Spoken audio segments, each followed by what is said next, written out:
back to the channel in our slow burn dynasty. We are in week 6, taking on Coastal Carolina / New Mexico State. Big rivalry game for us, the Rio Grande Rivalry. Before we do anything else, just want to jump over to sliders here. We're going to make them a little bit more difficult, especially because it's a rivalry game. We're keeping QB accuracy on 10, everything else is dropped down to 20, and then everything for them will be kind of bumped up here.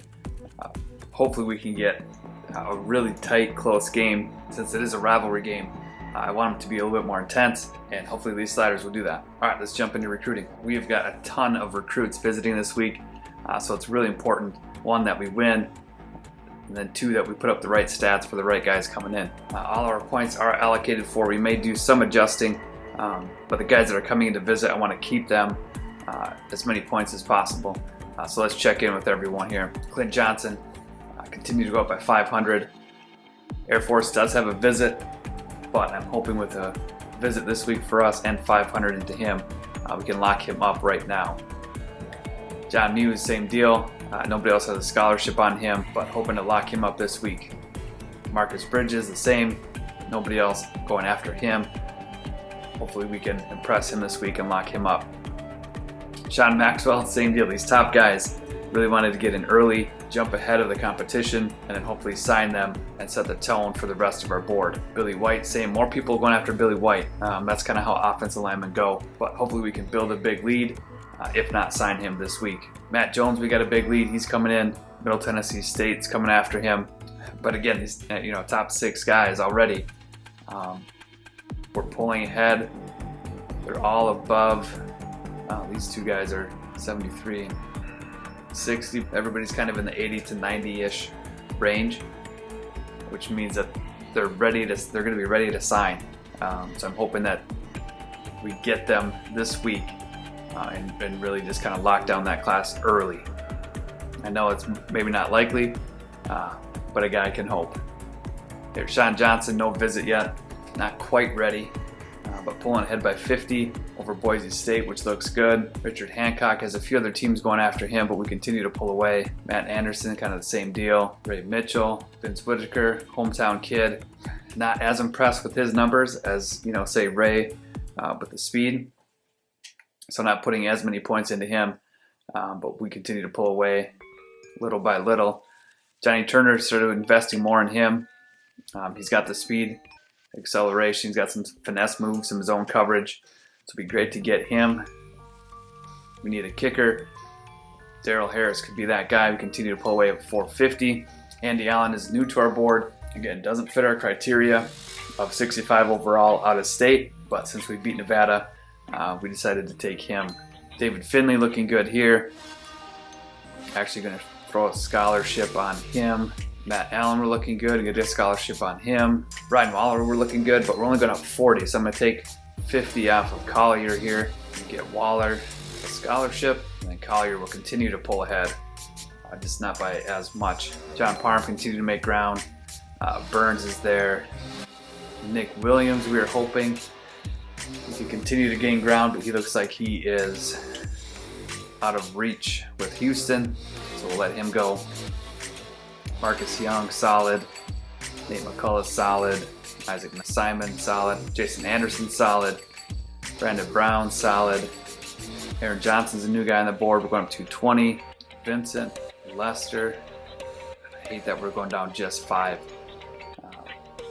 But we'll leave it as is for now. Lester making good ground. Joey James making good ground. Carlton Moore moving up. Ryan Stiegel moving up. Mark Rose. Brandon Tyler's getting 200. We're going to move him up the board. Make him more of a priority. And there's Ziegler. He's coming in this week. We'll see kind of what happens with him. No scholarship. I'm not sure if I want to offer him one, but he'll come and visit. So that is our board. Again, these top 6 guys all coming in to visit with big leads. Over 90% locked, over 80% locked. Would really love to get them signed this week. And we do have an open spot available on our board, so we're going to go fill that. All right, after a ton of searching, landed on Marcus Humphrey, 56 overall, quarterback out of Wyoming. Good speed, acceleration's low. Everything else is kind of low, but he can break some tackles. Just trying to get another quarterback on the board, somebody we like with some speed, and kind of see what he turns into. All right, that's going to do it for recruiting. Let's start scouting. All right, head coach at New Mexico State / Coastal Carolina is Doug Bell. They're going to run the West Virginia playbook, which is air raid. They're going to lean more towards the pass slightly. They're going to be fairly conservative. So again, a lot of draws, a lot of screens, and long distance downs. And they're not going to go no huddle. Defensively, you got the 4-2-5, defending the run and the pass equally, and then aggressive, conservative is fairly balanced as well. Skill-wise, Doug is a level 19. No big bonuses here for game management that we really care about. Defensively, they're led by Efrain Banda. Quite a few bonuses here that's going to help them out, all kind of maxed out. Oddly enough, no power moves or finesse moves. So, maybe the pass rush isn't as potent as other teams, but we'll have to wait and see what kind of players they got. Offensively, led by Steve Spurrier Jr., level 10. Again, got a few bonuses here for some passing, route running, and then maxed out for running with the ball. All right, player-wise, we are starting on offense. They've got redshirt senior Jeremy Allen at running back, 86 overall. Great speed, acceleration, agility. He's going to be able to break some tackles. Carrying is good enough. He can truck. He's elusive. Vision is up there. He's got a stiff arm. He can spin, juke.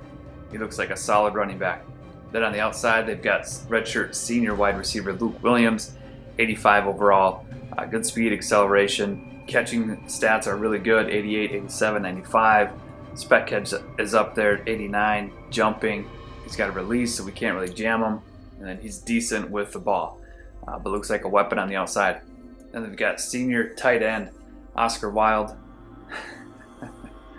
Then they've got senior tight end Oscar Howard, 84 overall. Good enough speed for a tight end. You can see he's fairly balanced here all the way down. Catching is a little bit low, but he can catch in traffic, route running, and then pass and run blocker up there as well. And he's fairly strong. He's got good impact blocking. So a well-balanced tight end for them. And lastly on offense, they got redshirt junior quarterback Jonathan Stevens, 84 overall. Good enough speed and agility. Maybe not a super threat to run. He's got good awareness. Throw power and accuracy are good enough. He can break some tackles if he runs. But he looks like a solid quarterback. Defensively, they're led by Eddie DeLoach, redshirt senior right outside linebacker, 84 overall. Good speed, great acceleration. He can tackle well. Play rec might be a little bit low. He can block shed, pursuits up there enough. Zone coverage, man coverage, good enough for a linebacker. And then his hit power is phenomenal. So we got to keep our eye out for Eddie DeLoach and figure out where he is on the field. And at left end, they got redshirt senior Marco Randall, 83 overall. Good speed and acceleration for a D end. Good enough strength. He can tackle, power moves are up there, finesse moves, block shedding. And his pursuit's good, hit power is really good.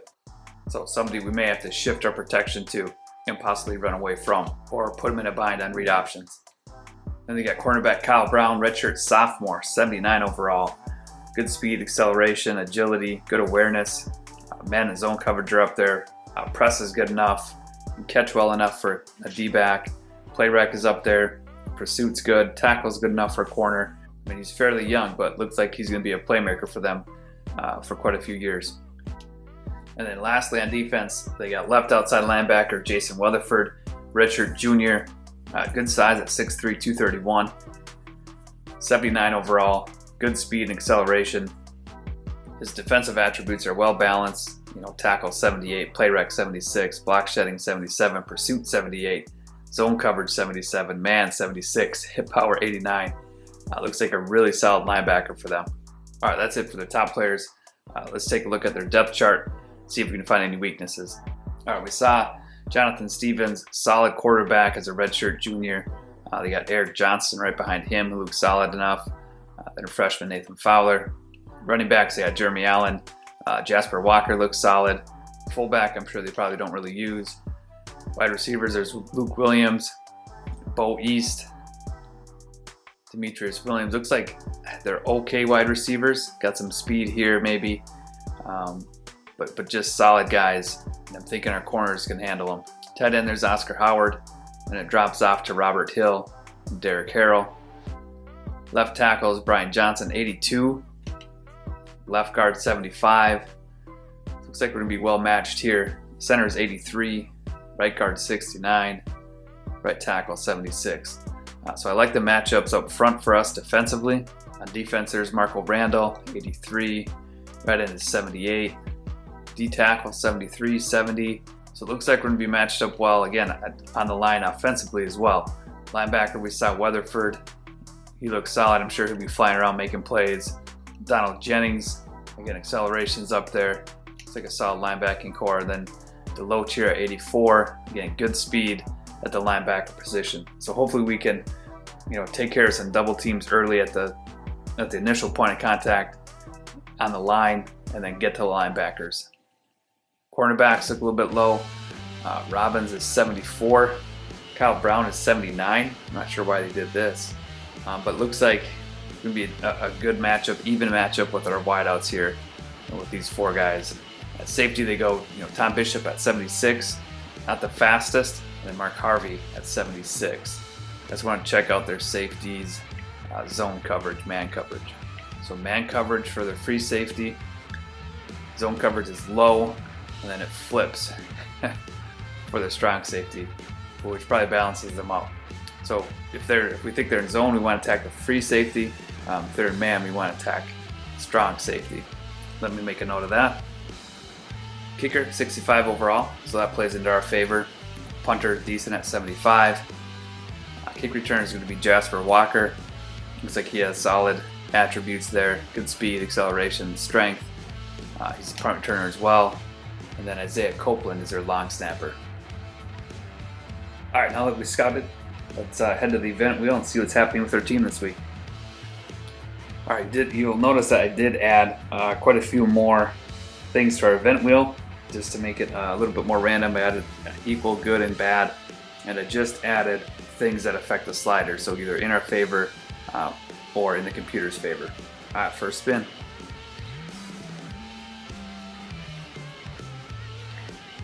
All right, my favorite one, mental coach. So one player is going to get +3 to all of their attributes. And we'll spin and find out who that is here. All right, it is fullback 1. So Gray will get a big bump to all his attributes. I think he might have got this one time before too. He's not always on the field, but it is nice to have a good fullback. So we'll take it. All right, next spin. So we've got computer pass coverage to 15%, which is going to help our passing game, hopefully, and maybe we'll throw for more yards. All right, so we recruited, scouted, spun the event wheel. The only thing that's left is the strategy, the game plan. I think, looking at how equally matched we are, I don't think we're going to do much different. I think knowing that the sliders are going to be down to 15% opens up our passing game. We'll see how we do with that. I mean, being that our sliders are already low, but I do plan on having the scripted plays again, 10 of them, plays that I absolutely want to run, and just kind of see how they do and make sure I get them in so I'm not just in a robotic mode. And then we'll go random through each formation, calling plays, and just get a feel for new plays. Of course, that's assuming that the game has a good flow. If we're down, I'm not opposed to going read option and shotgun ace circle.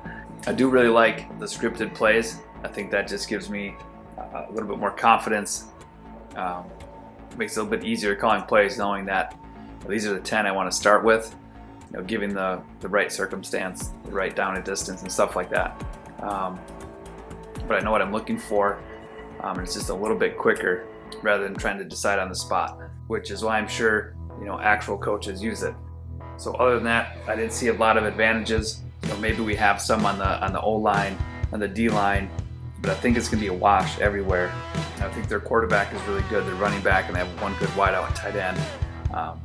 So it's going to be a tough matchup for us. It's going to be an even matchup. So I'm excited. It's a rivalry game. We got the new sliders. I feel like I'm really getting into flow play calling wise, getting new plays in, making new reads, all that good stuff, all that fun stuff with the X's and O's that I really enjoyed.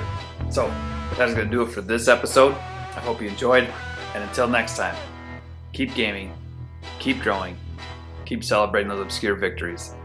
Game on.